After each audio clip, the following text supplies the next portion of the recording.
Great to be chatting again with Michael Arbon, the South Australian Senate candidate for United Australia Party. How are you going, Michael?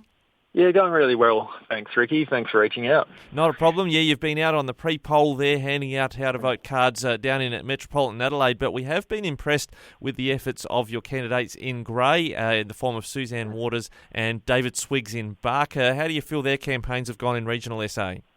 Yeah, look, between the three of us, we've been campaigning for about 5 months, and look, we're getting a really good response, especially in regional areas. And the most common comment we get from voters in regional areas is that we are what the Liberal Party should be in terms of our, conservative social and fiscal policies. Yeah, and I notice, among other things, that Craig Kelly himself paid a visit to regional SA, which I have to say credit to him because he's got no picnic in the seat of Hughes himself in terms of holding his own seat, but your party leader's done the hard yards, even in regional Victoria and New South Wales, supporting his candidates.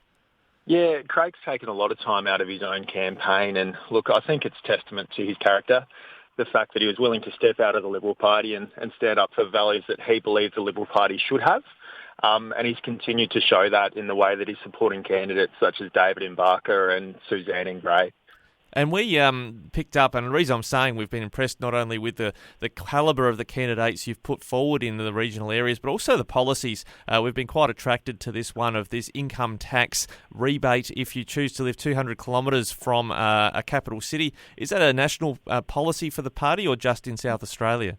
It is a national policy, and actually Tasmania's got really lucky. It covers the whole state of Tasmania too, because we know that it's expensive to live in regional areas, but we also know that it's a great way to bring up a family in a small community, knowing everyone that's around you. So we want to incentivise Australians to move to the country and let our regions thrive. Yeah, I gather that it's also an acknowledgement that you, say, within the area of health, for instance, don't get the quality of services available close to you that your taxes are paying for that you might get in the city. Yeah, we've seen a real centralisation of investment in health. Our policy, we have another policy, which is to spend 25% of the taxation revenue generated in a region back in that region. And we know that, regional areas deliver a large amount of the wealth for our nation. So we want to reward them with investment in roads and hospitals and infrastructure that they need. And we picked up when we interviewed Rowan Ramsey, the candidate for Grey, or the Liberal incumbent. He was talking about other independents because there's been a lot of focus on Liz Harberman in the seat of Grey, the independent, not tied to a party. But he was talking about other independents. It seemed to us he was talking up Suzanne Waters as someone people should consider if they weren't happy with him. Was quite peculiar for an incumbent MP. Yeah, I'd encourage all Liberal voters to consider voting for Suzanne first, even if you would prefer Rowan to get elected over the other parties. I believe that our nation needs true conservatives to be elected, people with conservative social values, fiscal values, and people that are willing to truly put our nation first. So if you're willing to put Suzanne first, I would highly encourage you to do that.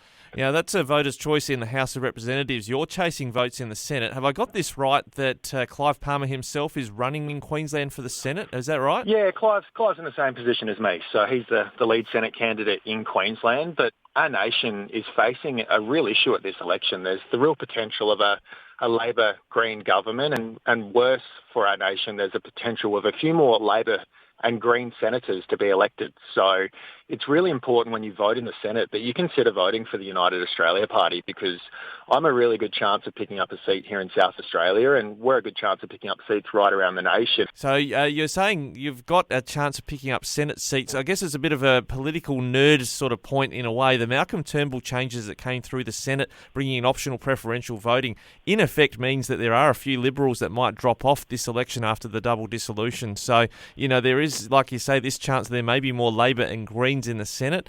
I guess that's sort of the game plan. The one United Australia Party has been talking about, Craig Kelly being Prime Minister, and you've hold the seats to win government. But Plan B, I imagine, is to hold the balance of power in the Senate.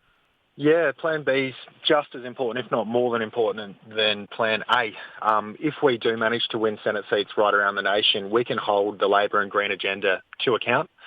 We can make sure that the social woke progressives don't take over the narrative in our nation. And more importantly, we can ensure that we continue to put Australia first with any legislation that we allow to pass the upper house. Now, one of the flashpoints on that debate, I guess, when you talk about woke topics is, I need to ask you, what do you call a woman? What is a woman? Yeah, it's an adult human female, and I believe in biology, Ricky.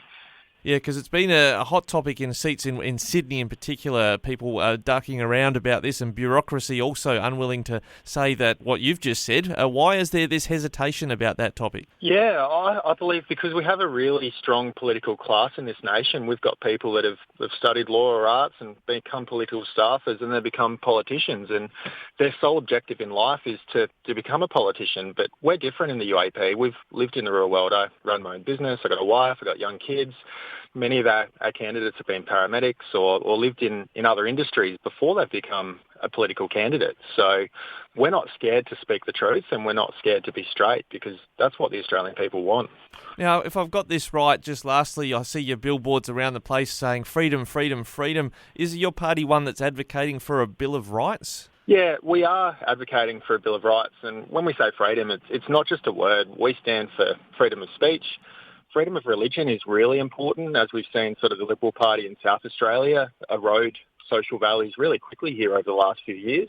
Freedom of movement, freedom of association, and above all else, freedom from fear, because we believe that fear has been the main tool used by governments and bureaucrats over the last couple of years to push the Australian people into a corner. And I have to put this one to you, Michael. I've noticed, because I see a lot across our news desk, I've noticed a pivot by the Liberal Party in the last few weeks where, like in South Australia, the Shadow Health Minister, Ashton Hearn, putting out a press release about how they want to drop the penalties that their own government put in place for people that were fined for breaching pandemic laws. There's been a few moves like this by the Liberals to sort of crab walk backwards away from very harsh conditions imposed during the pandemic. Yeah, look, I would ask the Australian people to not forget what the Liberal Party and the Labor Party have done over the past 2 years. They can be very nice to you around election time, but just think about what Craig Kelly, our leader, has done over the past 2 years to stand up for the basic inalienable rights of all Australians. He's been consistent, they have not, and Craig and the UAP deserve to be rewarded for that. Well, Michael, all the best out at pre-poll in the final days before the election and on Saturday, and thanks for joining us again today on Flow. Thank you very much, Ricky. Have a great day.